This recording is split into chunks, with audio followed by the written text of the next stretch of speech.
a lot of people, once they go into the workforce and start going to the office, realize they can't get work done at work. Like the worst place in the world to try to get work done is in that beautiful, light-filled open office where you have a salesperson yelling on the phone over there and you have designers chatting about something over there, and you're just fucking trying to get an hour of concentration in, and it's impossible because your entire field of vision is bombarded constantly with people moving around. You're constantly hearing all these partial conversations that your brain is trying to pay a little attention to here and there. And what do you have left? You have a shitty brain left. That's what you have left. This is the Real Talk University podcast, where your hosts, Andre and Christian, explore success stories outside of the classroom. My name is David Heinemeier Hansson. I am the creator of a web framework called rubyonrails that's been used at all sorts of places, from GitHub to Twitter to Shopify. A laundry list of sites have been using, I think, last count, some 2 million apps online built with Ruby on Rails. And then I'm also a founder and CTO at Basecamp, which is a project management collaboration tool that mostly small to medium-sized businesses or small teams within large businesses use to get on the same page and get work done. So those are really the two sort of areas of my life's work. One actually sprung out of the other. I created Ruby on Rails as part of creating Basecamp.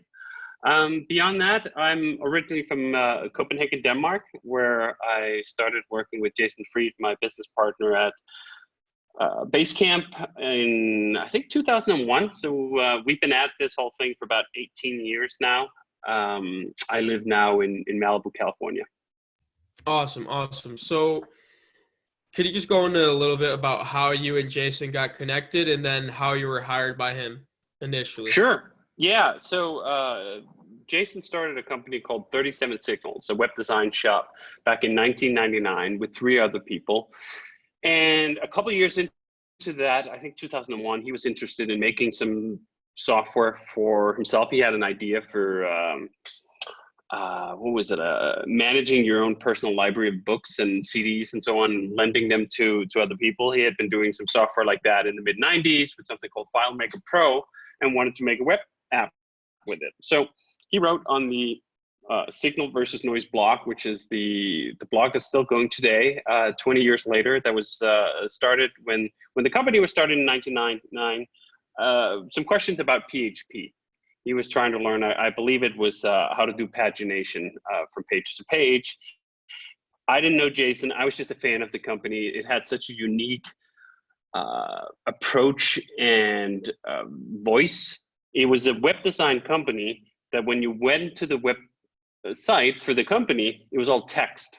Like first right there, you go like, what? Like you guys are designers and all you have on your website is text? That was just really intriguing to me. So anyway, I just wrote Jason back an email saying, hey, I know the answer to this question. And I gave him some pointers on where to go with it. And we traded emails back and forth, and Jason tried to make it work before deciding ultimately that it was just easier to hire me than it was to learn how to program. So I started working with Jason, both on this project that was sort of for himself, for 37 Signals, but also in collaboration with the company on client projects. So they would do the design, I'd do the programming, and I kind of had that as a side gig while going to the Copenhagen Business School, which I had just enrolled in actually when I met Jason. Or actually, I didn't even meet Jason. That's an overstatement. I sent Jason an email. We traded emails, and for about 6 months, that was the only mode of communication we had. I think it took 6 months before we spoke on the phone, and probably more than another year before we met in person. I was just Copenhagen, Denmark. He's in Chicago, Illinois, 7 time zones away. But we got started working together and found that we really enjoyed that, and ended up in 2003 then starting work on Basecamp, which is sort of the product that we're still running today, and the, let's call it, pivot from being a web design company to being a product company. We released Basecamp in 2004 and then let it grow for about, I think, a year and a half before we switched to doing Basecamp full time and said goodbye to the consulting business. Awesome. So during those 6 months to a year where you haven't met Jason, what were you doing? Were you in school or were you just working remotely? I was in school and working remotely. So I was attending Copenhagen Business School and doing my classes. And I just basically told Jason, like, hey, I have about 10, 15 hours a week that I'm available for programming work. And that worked out totally well. And I think it was one of those founding experiences where we learned the value of constraints, that we didn't actually have a lot of time to work together. I didn't have a lot of time to dedicate to these other projects because, hey, I was going to school, and also, hey, I had a life and I wanted not just to sit in front of a computer all the time. So we started working together. And even when we started on Basecamp, which was kind of like this whole product, I was the only technical person. And for Basecamp in particular, I was dedicating about 10 hours a week because we actually still had some consulting clients as well I was servicing with another maybe 5 hours a week. So about 10, 15 hours a week, I was working on things in collaboration with Jason. And like, that's not a lot, right? Like most days you hear about people, oh man, I'm working 10 hours a day or 12 hours a day or 14 hours a day or whatever it is that people are bragging with just how hard they're working. And our entire founding story is kind of the opposite of that. Like, hey, we made something happen on 10 hours a week. And then we spent about 6 months or a little more than that building a whole product. It wasn't the greatest product in the world, but it solved a lot of real problems for real customers who were then interested in paying us money to purchase that. And that's really all it kind of takes, right? Like, I think there's often this hero myth that the only way you can succeed is by working your eyeballs out. No, at least that's not our experience. And we kept being sort of surprised by the constant barrage of mythology that was spilling out of Silicon Valley and startups that basically just kept beating the drum that, like, unless you dedicate your entire life and every working moment to this one business, you're going to fail. And we just like, wait, like looking at each other and go like, yeah, that's not what we do. Things are pretty good. Here we are 18 years later. Things are still pretty good. And we still don't work like that. So I think it just, it was never a mission. It was never like, oh man, we're going to sit down and we're going to sort of work differently from everyone else. We just sat down and worked a way that kind of came natural and fit with the other obligations that we had in life. And then we realized that, okay, that wasn't that common when compared to the American startup scene in general. And then I guess we kind of got a little militant about it, just getting sick and tired of hearing everyone in American startup culture go work, otherwise you're going to fail. And just going like, fuck, that's bullshit. That's not how we work. We got to a very nice place, a business that I said that has been around for, the entire business from formation, almost 20 years, and it's been profitable from day one, every year since, and today's is creating millions of dollars in profits every year. Like, how is that not a success? So we kind of got interested in telling that story, telling our story, providing a counter narrative, a counter melody to all the crap we kept hearing about how you're supposed to work. And that resulted in, first it resulted actually in some workshops that we did at the company where we kind of just invited up to 30 people to come join, and we tell our story about how we built Basecamp. Then we took a bunch of that material and put it into a book that we self-published called Getting Real in 2006, which is the story basically about how to build a web app like we built Basecamp. And what we learned from that experience was that a lot of people took important to them lessons away from that book, and they weren't in the software industry. So then we realized, oh, perhaps some of these lessons are broader than just within software. And we ended up writing 3 more books. Getting Real in 2010, about just the general state of how we work and how we approach business and hiring and marketing and all that stuff. And then we wrote a more particular book in 2013 called Remote Office Not Required, about how we'd been working since the foundation remotely. And then just November of last year, we released our 4th book together called It Doesn't Have to Be Crazy at Work, which goes really straight for the jugular of the bullshit of 80-hour weeks and so on and so forth. Yeah, you said a lot there. We're going to go into more about your books. Obviously, that's a highlight. I've learned so much reading just the first book I read was Rework. We're going to go into that a little bit, but I just want to point out the fact that, like, you mentioned so many people think that it has to be crazy at work. You have to work these long weeks. And then these two people that think the complete opposite, that are on two different sides of the planet, all of a sudden connect and create this, all this content on why it doesn't have to be crazy at work. And I just think that story is really cool about how you guys found each other and how you guys have like such similar viewpoints. I just want to point that out. So moving into the book aspect of what you were talking about, what is the process to writing books? Because obviously it can seem very daunting to sit down and like publish a book that's 200 plus pages, Totally. So we never did that. We never just sat down and said like, oh, let's write 200 pages. All our books pretty much have a very substantial part of the content was what we put together over the year. So we've been blogging on signalvnoise.com for, as I said, like basically 20 years now. I've been part of that journey for a good 18. And we would write little insights and lessons and perspectives as they arrived to us. So Rework, for example, really was a collection of the greatest hits of all the ideas we'd had over 10 years. It wasn't that we just sat down and like, oh, let's knock out this book, which is also why the books are structured in this short essay form, because that's how the insights arrive. They arrive as short essays.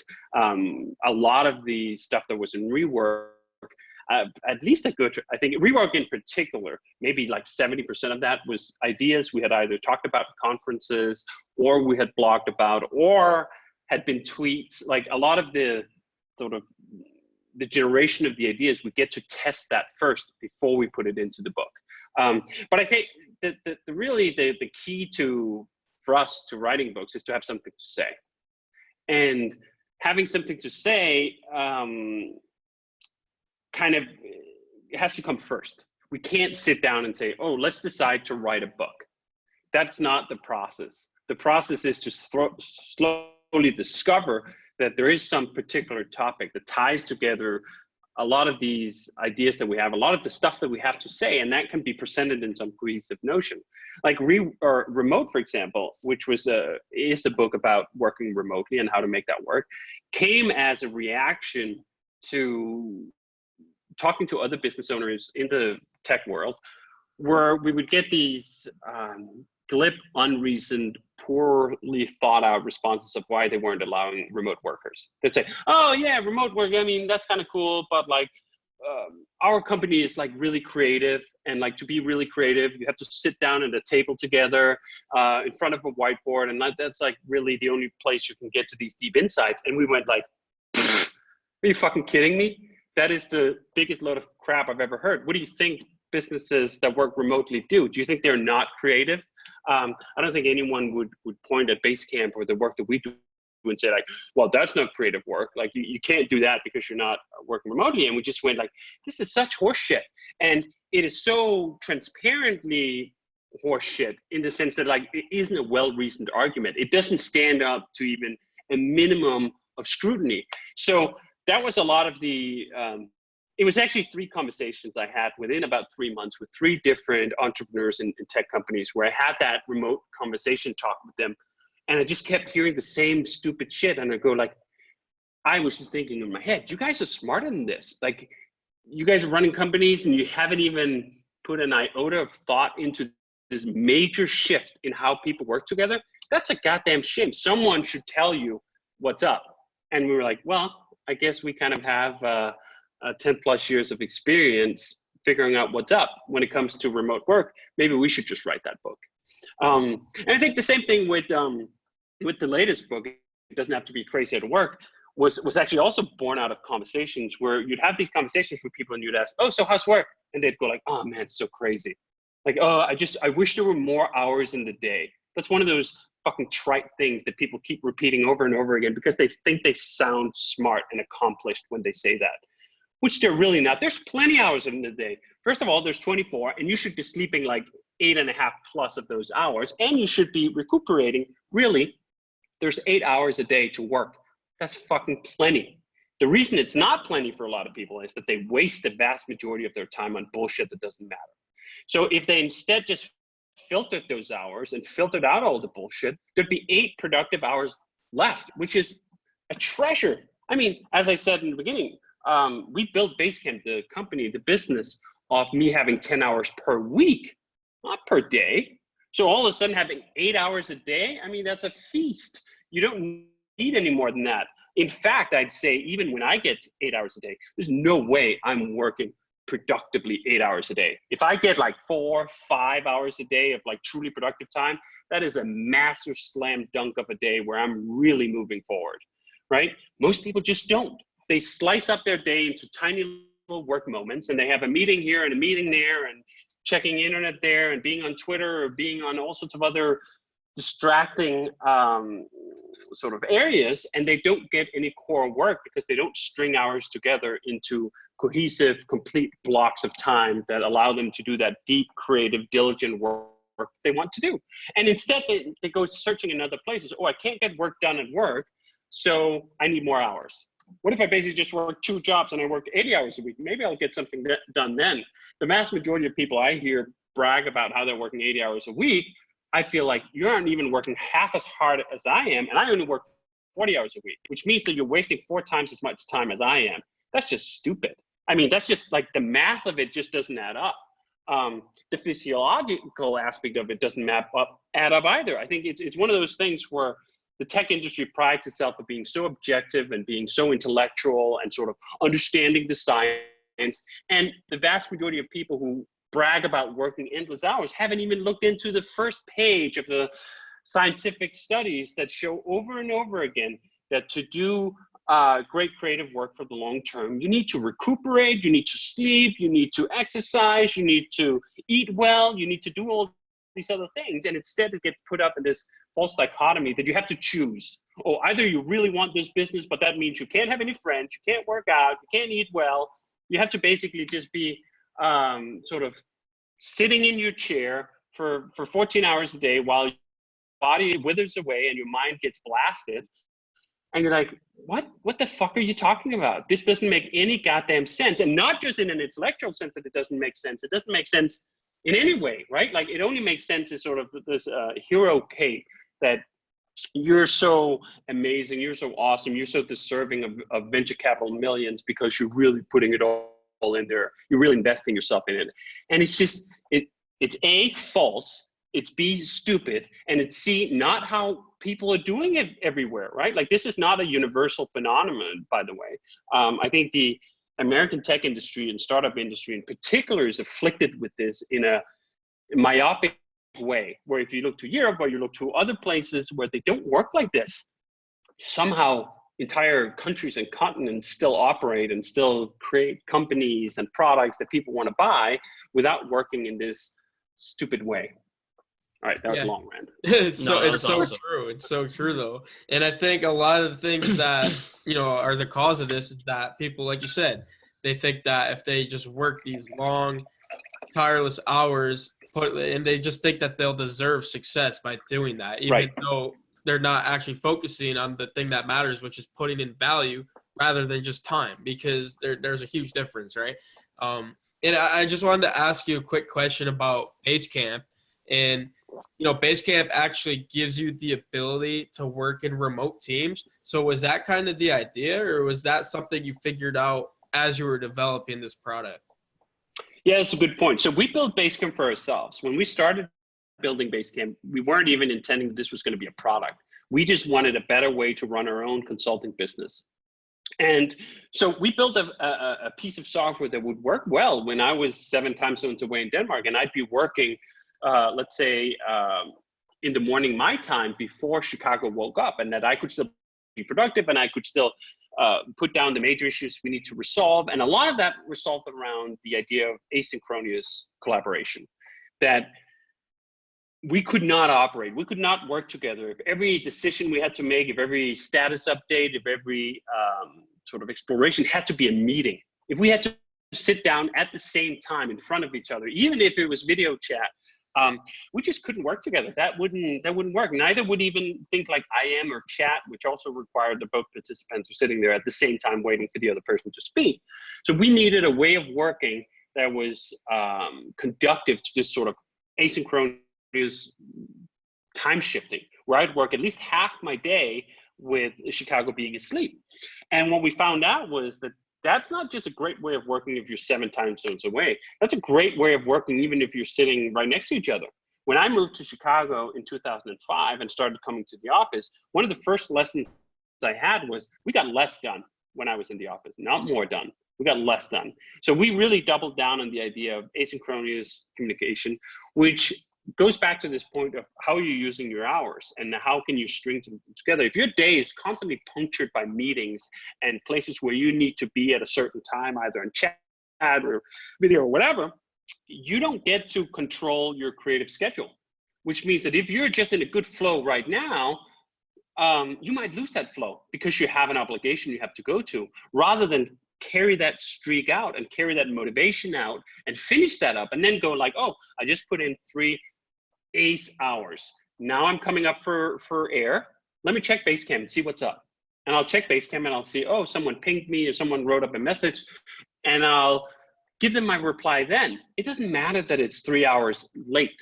The vast majority of interesting discussions or updates, they're not time critical. People are so addicted to the idea of ASAP.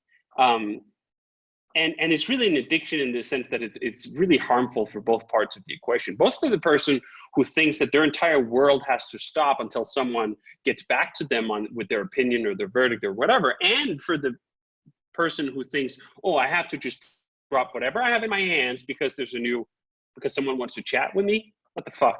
That doesn't make any sense, right? Like, again, the purpose is that we, as a company, as an individual, we want to do great work. How can we structure our day in such a way that we allow ourselves to do that great work?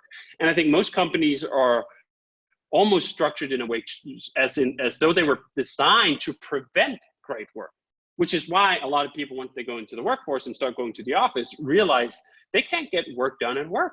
Like, the worst place in the world to try to get work done is in that beautiful, light-filled open office where you have a salesperson yelling on the phone over there and you have designers chatting about something over there, and you're just fucking trying to get an hour of concentration in, and it's impossible because your entire field of vision is bombarded constantly with people moving around.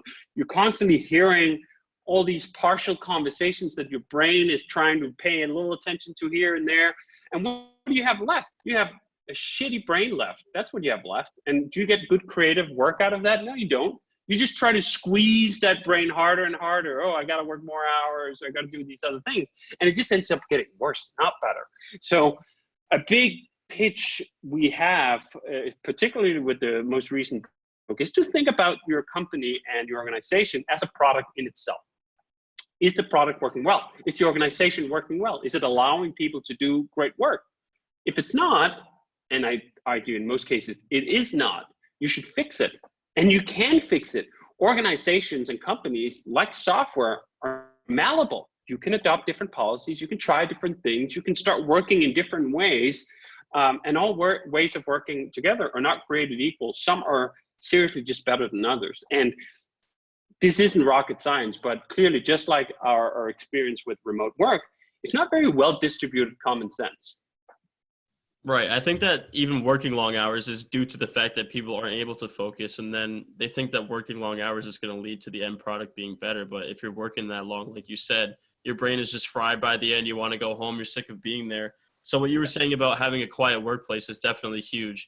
And what you were talking about sounded a lot like what you wrote about when I read Rework. So I read in there somewhere that you had to cut out a lot of the stuff that you were going to put in there. So how were you able to do that? Because the stuff that was in there was gold. So I'm assuming that some of the stuff you had to cut out was also very important too. Well, I think that's it's a great point. The reason why Rework, and hopefully the majority of our writing when we publish it, feels tight is because it's only half, like literally. Rework was twice the length when we started the editing process. We had double the number of essays. And pretty much the same was true with Why It Doesn't Have to Be Crazy at Work. Perhaps maybe we didn't have quite as much access for remote, but we cut out a lot. The way to get to a finely honed product, either whether it's a book or it is an actual piece of software product, is to cut, like edit, essentially, right? The first draft of anything is crap. Like, it's full of dead weight. It's full of half ideas. If you want to produce great writing, you have to edit your writing. And the key component of editing your writing is taking out all the stuff that doesn't need to be there. And that doesn't mean that those ideas are bad or whatever. It just means that the final product is stronger if you edit it out. If you take away the things that are just merely interesting or like sort of cool, and you just leave the stuff in there that punches like full power, the totality of the product became so much stronger if there's just no fat in it. So that's really been, it was funny because when we first did Rework, which was the book we published in 2010, it was our first book with the publisher. The book before that we had self-published, and we had a contract with the publisher that I think said something about a word count, which should be sort of similar to anyone in school who's sort of like, oh, your paper has to be 40 pages long or 20 pages long or whatever. And that's always such a counterintuitive, even dumb way of scoping work. Oh, how big it is. That's not the point. The point is, what points are you making? What do you have to say? And anyway, we went to the publisher with like an idea of like how long it was going to be, and then they saw the first draft and like, oh yeah, that's good. And then we turned in our final edit, and they were like, where's the rest of the book? And we're like, we cut it. And they're like, what are you talking about? You cut it. And it was a little bit of a struggle, I think, in a good way. And it's kind of funny. Like, one of the reasons we ended up with so many illustrations in Rework was because we had to pad the book. The publisher was basically like, well, business books have to be a certain size. That's just how it is. Like, they have to be knee thick, and otherwise they don't look like there's real content in them. And we were like, well, we're not padding our writing. We're not adding a bunch of bullshit in there that doesn't feel tight. So what else do you want to do? So we shrunk the margins, we increased the line size. I think we even bumped the font size, like all the classic tricks of someone in school trying to pad their work. We did all of that. And then every other page, essentially, we added in an illustration. So like, if you truly boiled the book down to standard book size, it would be like a quarter of the thickness. But that was what it took. What's funny is with Rework in particular, and with all of our books, one of the key points of feedback that we universally get is gratitude for how short they are. That you can read it in 2.5 hours, 3 hours, whatever. Read it in a day, a flight. And most people go like, I never finish business books.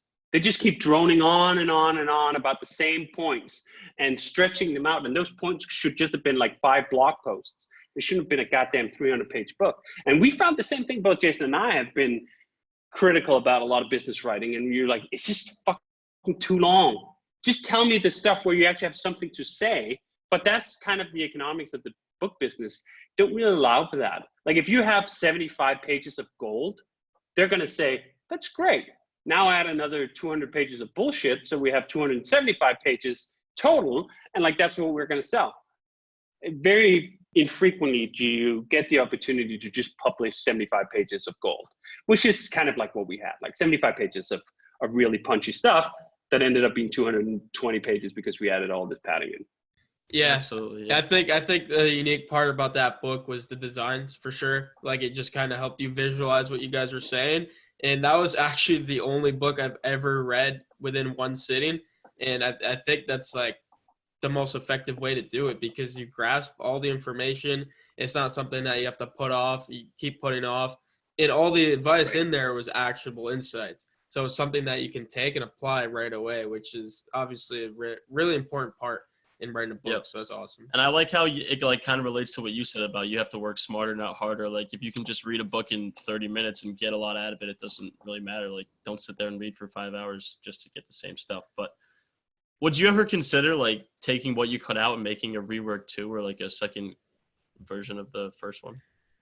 Yeah, we thought about making a new edition, but I think the new book, it doesn't have to be crazy at work. It is the spiritual successor to Rework. I mean, Remote kind of went into a more specific niche, and we wanted to make this point about remote work and so on, which is, it's kind of funny.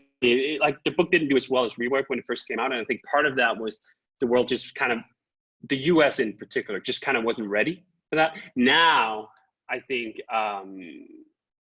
it's so much more standard that like remote work is just a standard component of particularly new companies. So I feel like maybe that book was just a little bit ahead of its time. But it doesn't have to be crazy at work. We pick up a lot of the same threads that we had from rework, and we kind of try to go in more specific directions with them, because we're also kind of boiling down the idea of why is it that we've been able to do the things that we've done over 20 years. Like, we have a pretty small company, all things considered. Like, for a very long time, we were less than 20 people. We had 4 major products operating at the same time. We were writing a book. We were running Ruby on Rails at the web front. We were doing like a lot of stuff with not a lot of people. And we would often look at larger companies, and we'd look at some tech company, and they'd say like, oh, we're 300 people. And we're like, what do all those people do? What do they do all day? Like, how can you be 300 people on this thing?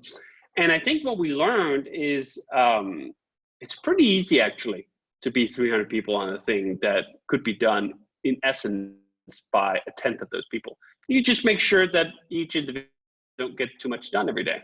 Easy, right? And then you get into all these compound factors where every person you add, you have increasing communication radiuses, right? Like, because it's so much harder to keep a company of 300 informed and on mission and aligned than it is to keep a company of 50 people informed on mission and aligned. So you lose a lot of sort of just the sheer productive power from a larger group. It's not like a group of 200 people is 4 times as effective as a group of 50. Never happens like that.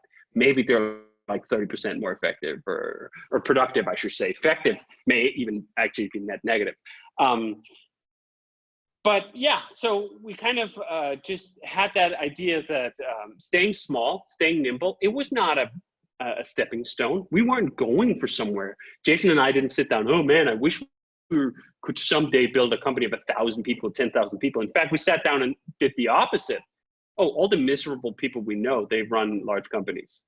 I mean, that's a little glib, but just that the idea that bigger is better is such an ingrained idea in business that you're supposed to always be chasing growth, and you're supposed to always be getting bigger and have more impact. And we said, like, you know what? We like impact. We like changing people's minds. We like delivering a good product, but we don't want a big company, and we don't think we need it. And thus, we have to set up our company in such a way that we can get away with not doing that. Like, how can you get to run a business like we have today with more than 100,000 paying companies when you only have 50 people? There's a lot of things you can't do, and there's a lot of bullshit you have to cut out for that to happen. And we try to distill that into our books. And the latest book really focuses on those 2 areas. One, how to make your time count in such a way that you don't need 80 hours, that 40 hours feels plenty. And secondly, how do you make sure that you don't get sucked into the stereotypical ambitions of companies, which is constant growth. And in fact, that we've reached the point with Basecamp where we're like, hey, we're big enough. I don't need any more. I don't need 300,000 customers. I don't need 1 million customers. 100,000 plus is plenty. I don't want a larger company. I like the size of 50 people. That means I don't have to have 4 layers of management.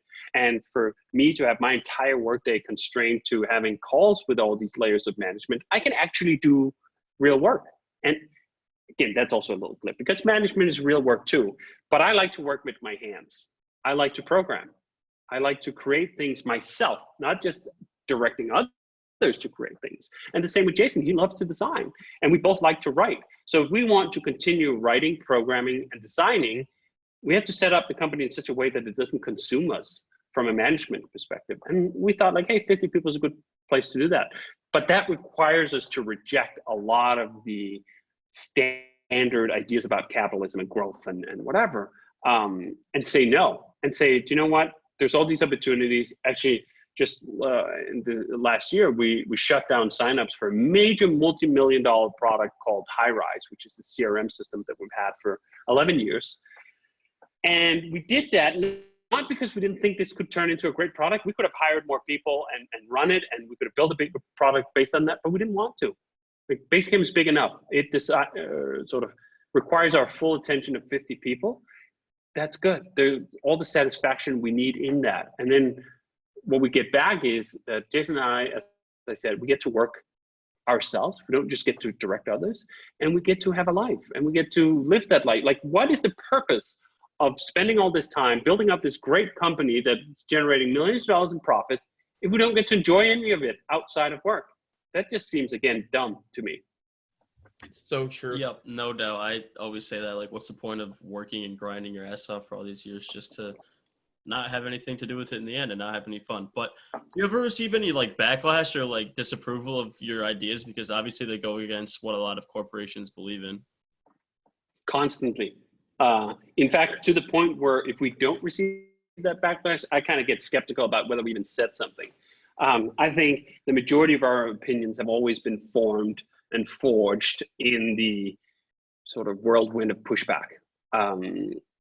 Kathy Sierra, which is a wonderful writer on the topic of creating passionate users. She used to have a blog in the mid 2000s where she had this wonderful graphics about passion. Like, how do you get engaged customers who are really happy with you? Well, you have to accept the balance in the universe. You can either stay in the middle, be gray and beige, and no one really cares. Like, all right, yeah, we use this thing. I mean, whatever. That doesn't sort of invite people to spread the gospel and tell other people about what you do.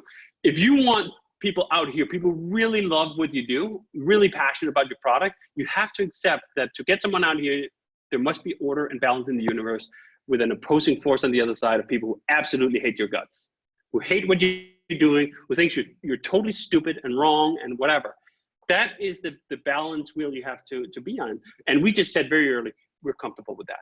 We don't want to be beige. We don't want to be gray. We don't want to be in the middle. We want to be at the edges. We want to have people who are really excited about the work and the ideas that we have. And we accept that the price for that is that a lot of people will be on the other side saying, oh my God, that's so stupid. You guys are so trite. You're building a lifestyle business is one of the sort of supposedly insults that we get all the time. You're not ambitious enough. Oh, you're just working on a fancy to-do list. Like, we have all the shit that we would get over the years for this. And for me, it just strengthened my resolve that, like, hey, we're on to something. If you're not saying anything of interest, like, no one gives a fuck.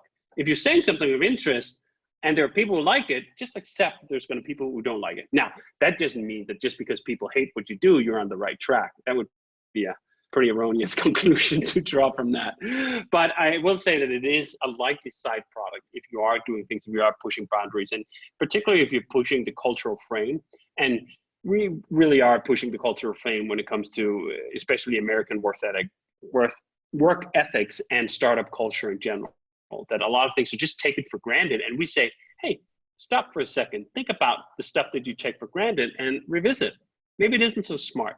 But you kind of need to have your eyes open to that. And sometimes the way to get that eye open is to kind of get just shelved, like bombarded with kind of what seems on its face offensive ideas or wrong ideas or crazy ideas. And that's what we try to do. We keep lobbing these intellectual grenades into enemy territory. And it's funny I'm using that metaphor because one of the chapters we actually have, and it doesn't have to be crazy at work, is that there's way too many fucking war metaphors in business, and we should stop doing that. So anyway, trying to get dragged into it. Yeah, so that's kind of that's the spiel. Absolute, just accepting the fact that not everyone is going to like what you do, and that's not a problem. And it also doesn't mean they're wrong. That's the other thing. I mean, sometimes it becomes a little too glib, like, oh, haters gonna hate, and that just means that haters are stupid people that don't have any real points. I think they do. In a lot of cases, we get fair pushback where perhaps our ideas don't work in all contexts, and we write in a way as to not caveat our language constantly with, like, oh yeah, this is what worked for us and whatever, in such a way that it can rub people the wrong way, and fairly so for them to take objection to that. So being comfortable with pushback doesn't mean just closing your ears. You should actually listen, and maybe you learn something sometimes. You just shouldn't be deterred, right? Just because someone says, like, oh, well, you're off the wrong track, listen to what they have today. Maybe they have a good point. Maybe you can slightly alter your direction, but don't stop going. Yeah, that's so true. And I think a lot of people are just scared and don't want to accept criticism. They think that what they're doing is perfect, and And if there's, like you said, like haters gonna hate, all that kind of stuff. And I think that's a big reason that people fail, is because they're only seeking positive attributes. But like you mentioned, Totally. all the stuff that you mentioned is so true. So we're gonna go more into what you do like on a daily basis in terms of programming. So we just want to know how you learned to program initially. Sure.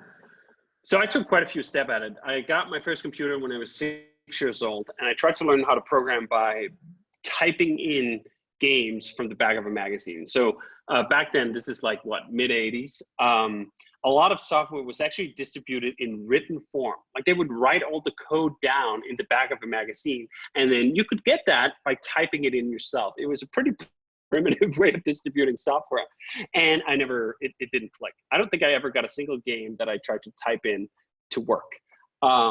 Because I mean, you have one comma wrong or one semicolon wrong, and like the whole thing doesn't work. And if you don't know what's up, you don't know how to do it. So I definitely was not like this child prodigy of learning how to program when I was 6 years old. Not for lack of trying, but for lack of succeeding. And then I tried again when I was like 10, 12, 13 years old or something like that. I wanted to make games. I mean, one of the reasons I got into computers was because of video games. I just love playing video games. And I loved the idea of one day being able to create some myself. So I tried again when I was 10, 12 years old, failed again. I was using something called AMAs and easy AMAs. And even easy AMAs, it was not actually fucking easy. If you don't understand the core concepts of programming, of variables, of loops, and so on, and if no one is explaining it to you in a way where you can understand it, it's pretty difficult. Like a lot of programmers, including myself now, go like, oh, this is easy. It always reminds me of like, whoever, like the smartest astrophysicists in the world probably go like, oh, the Higgs boson, like this is the equation, it's easy. Like everything is easy once you figured it out. Like that's not exactly a measure of approachability. So I failed a bunch of times. And then I think that when I was about 15, 16 or so, the internet was just starting to kind of get wider spread. This was in like 95, 96. I started just learning HTML and CSS. And HTML, that I understood, right? Like you don't have to be that sophisticated, although now it's a little more complicated, but it's like a markup language. You say, this is the title and this is the body. And like, I could kind of figure that out. And I just started working with the web and all of it in the service of video games again. I was creating these websites to review video games, which was a way of basically getting free video games. Because like I'd go to the game stores and say like, hey, I'm going to review your game on my gaming website. Can I borrow it for free? And they did. And that led to the other thing. And I started working with the programmers because obviously just creating a whole website, knowing HTML is good, but you can't create a whole functional website with like comments and all that stuff without some programming. So I had a bunch of friends that were programmers. They helped me create it. And then just slowly over a couple of years, I kind of picked up enough of it that I started doing a little stuff myself. But truly, it wasn't really until I was in my 20s before programming was something like I felt like, okay, I got this. I understand this enough that I can do something. And in fact, my first true paid programming job was for Jason, my business partner, 2001, when he hired me. Before that, I had done some work in that area, but it was mostly been around HTML and these other things. It wasn't true programming. Jason was the first person who literally paid me to be a programmer.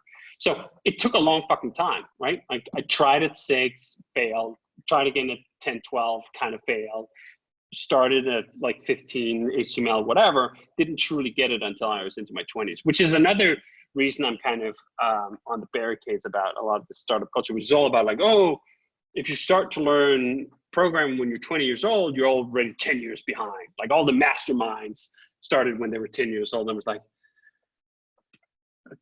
fuck off, right? Like that is just such exclusionary bullshit that just fits your profile of what a programmer is supposed to look like. That it's supposed to be this pasty white nerd in a hoodie, and like that's the only people who are sort of allowed to be part of the esteemed programming club.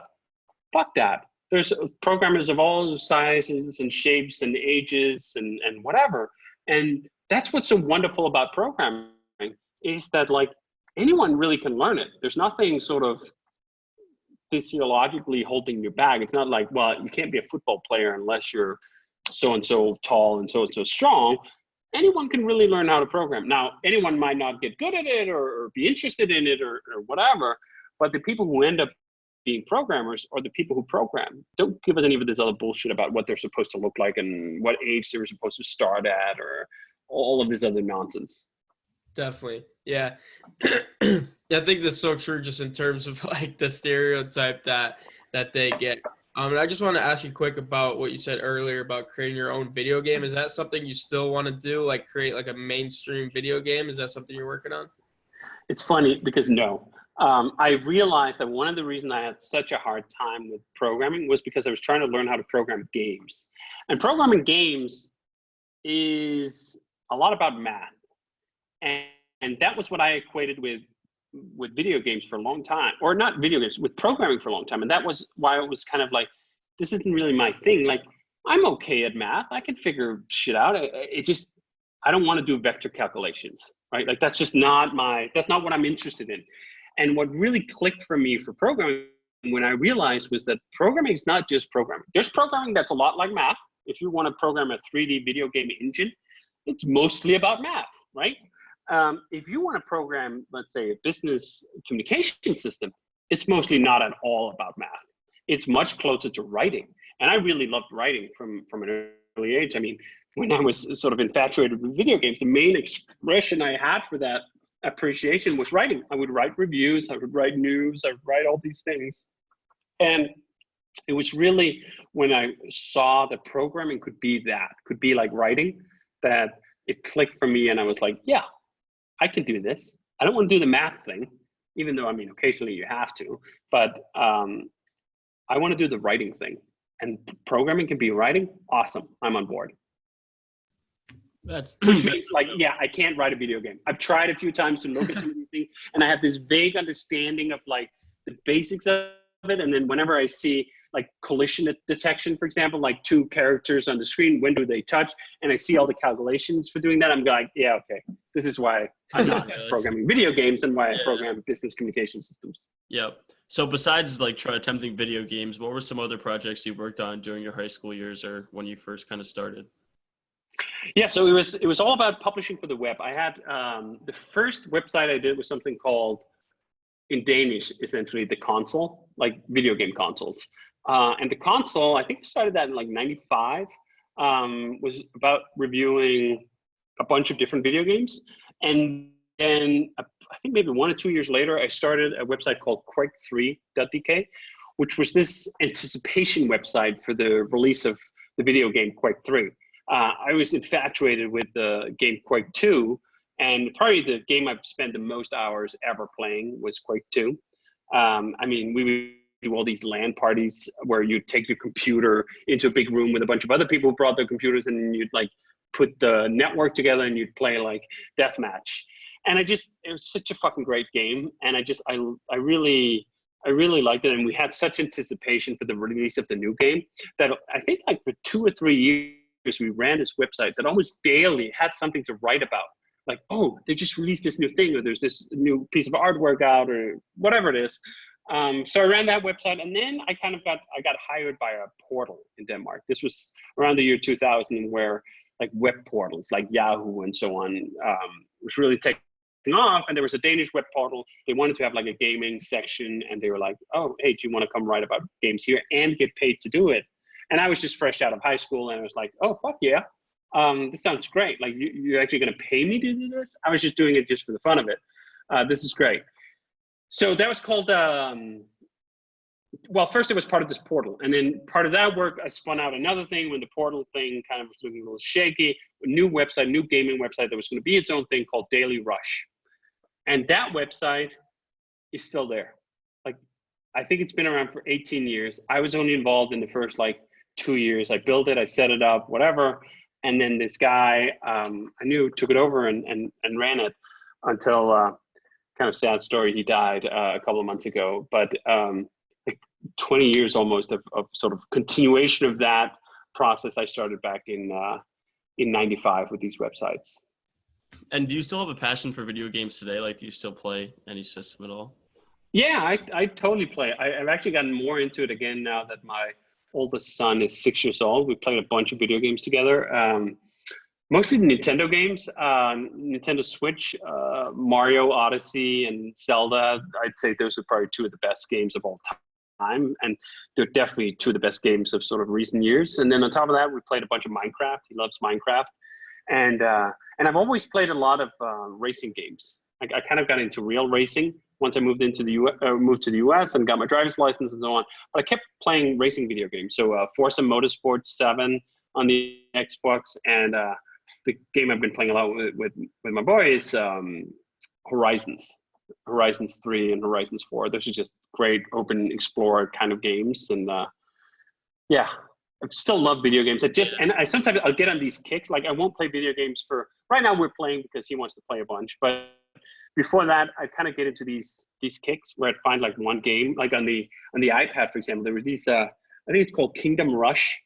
It's this like tower defense game. They have like 4 different ones. I get super into that and like play just a ton of it. Like whenever I travel, I played like 4 hours on a plane or something. And then I would fall out of it, and then I wouldn't have another game, and then I kind of just wouldn't play games. For a while, I was really into like the Call of Duty stuff, and then it kind of just got. There's only so many times you can fucking shoot Nazis before you go like, all right, I've done this before. So yeah, I think that's a good summary. Still love games. I'm super happy that both of my boys are sort of into video games. I think video games are really important for building up all sorts of eye-hand coordination skills, and they're just fun. I mean, I love video games. Yeah, I always feel like people tell me like, "Are you gonna grow up and stop playing video games? Like you're 19, eventually you're gonna have to give up Xbox." Like, nah, I don't think so. Yeah. Like it's so much fun. I don't really see why I have to. Absolutely. I mean, I got that same thing, which is kind of funny, right? Like I'd get a little bit from like, oh my God, like how expensive was that video game system you bought or whatever? And you're like, yeah, okay, it got me here. It fucking made me a millionaire. What do you say now, right? I mean, I wouldn't have gotten on this path if it hadn't been for video games. There's no fucking way I would have been interested in the web or programming or any of these other things. Yeah, absolutely do I credit video games as a pivotal part of getting me to where I was. So yeah, I'm a big fan. That's awesome. All right, and then I'm just going to branch off into the thing you started, Ruby on Rails. So why did you want to start that? And then how did you kind of implement going about starting that? Sure. So Ruby on Rails is this toolkit of a bunch of different stuff that you need if you want to build a web application like Twitter, Shopify, GitHub, Basecamp, whatever. And I built it because I wanted to use this programming language called Ruby that in 2003 was not at all popular in the West. It had actually been around for almost 10 years by that point, out of Japan. But it hadn't had a whole lot of adoption in the West, but I kind of got onto it through some luminaries in the industry who kept talking highly about it. And I read some articles where these people were saying, hey, if I could write in whatever programming language I wanted, I would totally write it in Ruby. And I'd been writing in PHP, I'd done some ASP, I'd done some Java stuff, I'd done a bunch of things, and I didn't really love any of those things. I mean, I kind of programmed and I kind of got into programming, but I wasn't in love with any of those programming environments. And then I found Ruby, and I found Ruby actually as we were starting work on Basecamp. I looked into it a little bit before that, but really I got into it full on when we started Basecamp. I gave myself 2 weeks to try to see if Ruby could actually be used to build this thing. I knew I could build it in PHP. I didn't really want to, but let me try Ruby. And it took 2 weeks, and I was like head over heels in love with the programming language. It was just such a like cosmic brain explosion where I went like, Jesus, programming can be like this? Holy crap, that's awesome. And I started just building all the things I needed to build Basecamp in Ruby. And I was like, oh, I need to talk to a database. Well, I need to have some code to do that. I need to render some HTML. I need to do all these things. And before I knew it, I had this kind of substantial toolbox that have allowed me to build Basecamp.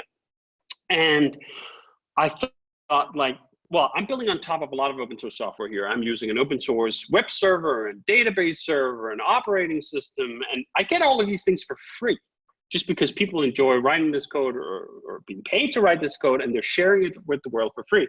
Now, I finally have something that I wrote on my own. I'd be an asshole if I didn't share that, right? Like I get all this stuff for free, and then like, what am I gonna do? I'm gonna sell my thing. that didn't feel right, especially just given the fact that it was this infrastructure software, right? Not that I'm opposed to selling software. Clearly, I sell software. That's how I make a living. But I thought that this infrastructure stuff, the things that weren't particular about Basecamp, let's share. Like, there's nothing. People are not going to buy Basecamp because it's built on some proprietary platform. They don't give two shits about what it's built on. It's on the web. It could be like a hamster running in a wheel somewhere for all they know.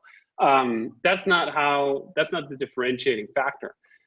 So I took all this stuff, I put it in a box, and I called it Ruby on Rails, because a big part of it was I wanted more people to discover Ruby. Like, it had been such an epiphany for me to discover Ruby, and I had become such a happier programmer. I had become such a more dedicated programmer. I had actually switched from being programming is just something I need to do to get programs to I write programs because I love writing programs. And a huge part of that was due to the Ruby programming language. So I put it all in a box, called it Ruby on Rails, and then I approached the distribution of that in kind of a different way. I treated it like a product, like it's something that needed to be marketed. So I made a video, I had a website, I did a bunch of things that people weren't necessarily doing at that time to promote open source software. I treated it like it was a commercial product, that it would be better if more people knew about it and adopted it.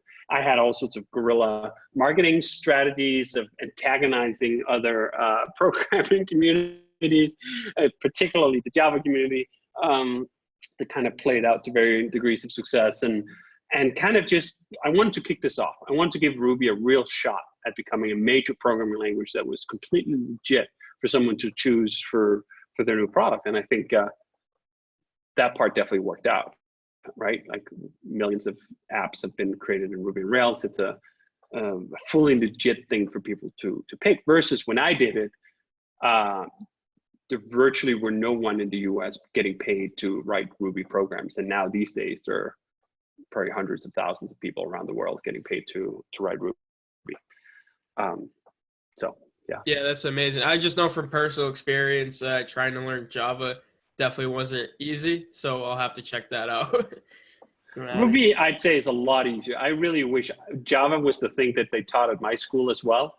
And I'm kind of pissed about that, because I feel like it turned a lot of people who could have become programmers off programming, because it was such a pain in the ass. It was so unintuitive, and it was just such a frustrating experience that no one that I went to my Java classes with went out like, oh my God, Java was just the best, wasn't it?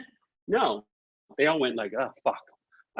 And programming just shouldn't have to be like that. I think it can be so much more fun and so much more approachable, so much more rewarding at an earlier stage. And I feel like Ruby is that. So yeah, if you give it another go, give it a go with Ruby. Yeah, for sure. Because it's exactly what happened to me. Like, I thought programming would be this thing that I'd be so interested in and I'd love to do it. And then it was just like Java, and it was like, no. Totally. I would be the same way. I don't think I'd be programming if I had to program in Java. I'd fucking go do something else. Yeah, it's terrible. Yeah, so for some people, some of that is just personal opinion. Other people do legitimately like Java, and they seem to enjoy that. So whatever floats your boat, but I do feel like I've witnessed lots of people who were unable to find that joy and love of programming through something like Java. Did you say that Twitter was founded using your software, this Ruby? Yeah. So Twitter was started on Ruby on Rails. It was funny because it was kind of one of those dramatic stories where it was founded on Ruby on Rails, and they kind of built it in a way where they got off the ground very quickly, but some of the, let's say, architectural decisions about how they put the system together weren't super sound. So by the time they got to the point where they had a lot of success, I think maybe this is like 2010 or something like that. Anyway, they were having a lot of problems with it. And one of the things that they kind of just blamed was the fact that it was Ruby on Rails, and oh, well, we should have picked another platform. And they mostly, they still use some Ruby on Rails as the latest that I'm told, but they also have a bunch of stuff that's building up in other things. And it kind of became one of those things like, oh, on the one hand, it was cool that Twitter got off the ground using Ruby on Rails. Perhaps it would never have gotten off the ground in that way if they had to build it out in Java. because they couldn't just have iterated fast enough or whatever else you want to blame it on. But then once they got a bunch of success and they didn't have the architecture and perhaps they didn't have the full team to deal with those problems, kind of became a little bit of a drag. And then I'm glad to see that we now have some other champions such as Shopify, which is this $15 billion company today that's running on Ruby on Rails. GitHub that was just bought by Microsoft for, I don't know, $7 billion. Not because the numbers matter, but because the scale matters. That both of those sites, not only are they proudly on Ruby on Rails, they also run really well and are major important applications that a lot of people know on and depend on. So they kind of work as a good way of refuting the bullshit we always heard, like, oh, Ruby on Rails doesn't scale. And it's like, okay, well, if it scales to $15 billion, it's probably going to be good enough for you. So yeah, I mean, Airbnb, I think, is another one a lot of people know about that on Ruby on Rails. We have a bunch of other examples, Hulu, a bunch of major sites. And it's not really, I mean, in some ways, like, I care and I don't care. Like, it's great to have some examples of showing what it is, but it's also not like, I don't need all the websites in the world to run on my shit. I just need enough people to be interested that we can have a great group of people who can continue to evolve the framework. We're just coming up now on a major new release, Rails 6, that's going to come out this spring. And it's just like, I'm looking back at that and like, wow, man, I've been doing this for 15 years and we're still going this strong. That like a bunch of new apps started on, even though there's other things comes and go, nothing lives forever. And Ruby on Rails definitely had a moment in time where it was very dominant in the discussion. And now there are more choices, and now people are using JavaScript and using these other things, and that's totally healthy and normal. Looking at technology as a horse race, as this idea of domination, that there can be only one winner, I think it's just retarded. I mean, it's just stupid. I mean, you don't look at languages like that, like, oh my God, man, I really hope French goes out of business. Like, then we can all just speak English, right? What the fuck? No, like the diversity in and of itself is a value. The fact that the world isn't just all the same. They don't speak the same language. They don't wear the same clothes. They don't cherish the same thing. They don't all program in the same goddamn programming language. That's a feature, not a bug. Yeah, I think That's that awesome. ties into like just the whole theme of what you do with your company and as a person, and what we talked about today is like just trying to not having to conform to what everyone else is doing. Like, you could do it your own way. You don't have to be following the crowd, which is great. And I just wanted to ask real quick, like, how much do you think it cost Twitter, and also how much time do you think it took to like put up that app, that first version of the app with Ruby? Very little. I mean, that was the other boost, right? So when maybe they had problems later on, but later on is a good time to have problems. When you have problems, when you're such a massive fucking success that you can afford to hire a bunch of people to think about your problems at a different level, that's a good problem to have. The worst time to have problems is when you're trying to get off the ground, right? If you have a ton of problems getting your shit out the door or being able to do what you want to do with a small team, that might very well just kill you right there. I'd rather have a shot at something. And then, of course, for the vast majority of people, like, they're never going to run into the kind of performance issues or whatever that Twitter had to deal with. As far as I remember, they only had like a couple of programmers in the beginning working on Twitter. And yeah, I'll take some credit for the fact that they were working in a productive environment that allowed them to experiment. I mean, let's not forget, Twitter didn't start as Twitter. Twitter started as a way of telling your friends which bar you were at. I mean, I guess some people maybe are still using Twitter as that, but let's say it's not exactly representative of what Twitter became. So being able to be sort of quick on your feet and changing your approach and so forth, pretty important, right? Like, if you knew on day one what your final destination would be, okay, maybe you'd do it another way, but no one fucking knows, right? Twitter might just as well fizzle, they might as well turn into something else. If they weren't able to be quick on their feet and run with a lean team and so forth, they might just never have happened. Yeah, that's great. And I just wanted to ask one last thing. It's our last question is like, how do you get all these big names entrepreneurs on board? Was that something that you guys proactively did, or like attracting Cuban to say what he said about rework? Is that something that they came to you with, or did you kind of go after these people? It's a good question about Cuban. I'm trying to remember where that came from. Some of it is you put out what you have to say to the world for long enough, and people are going to start listening in random places you did not necessarily expect. But I'm trying to remember if there was anything more certain. I think maybe Jason had talked to Cuban. So Cuban built his fortune in the tech industry as well. He sold a big company to, I think, Yahoo or something. So he was clued into that industry. And I think Jason perhaps had some personal connection with him and sent him a copy of the book. And he just really liked the book and offered up a great quote for it. So it's just kind of funny. And I get this all the time where like, I don't actually really know who our customers are. Most of the time, I don't know who our readers are. I know that Rework has sold more than 500,000 copies around the world, but I don't know like who they are, right? So sometimes like I'll hear from someone, they're like, oh yeah, I read Rework. I'm like, oh man, that's cool. I had no fucking idea, right? So sometimes that stuff just sort of comes back to you, and that's not why you do it. You're planting these seeds because you have something to say and you want to get it out to the world, and then you kind of just reap it back. But otherwise, I'd say we're not super proactive about like chasing those things down or networking or doing anything else like that. Like I live as a hermit most of the time, right? At least professionally speaking. I mean, I have my home office. I prefer to work from there. I don't go to a lot of conferences. I don't even speak to at a lot of conferences anymore. I don't go to a lot of industry network events. I never have.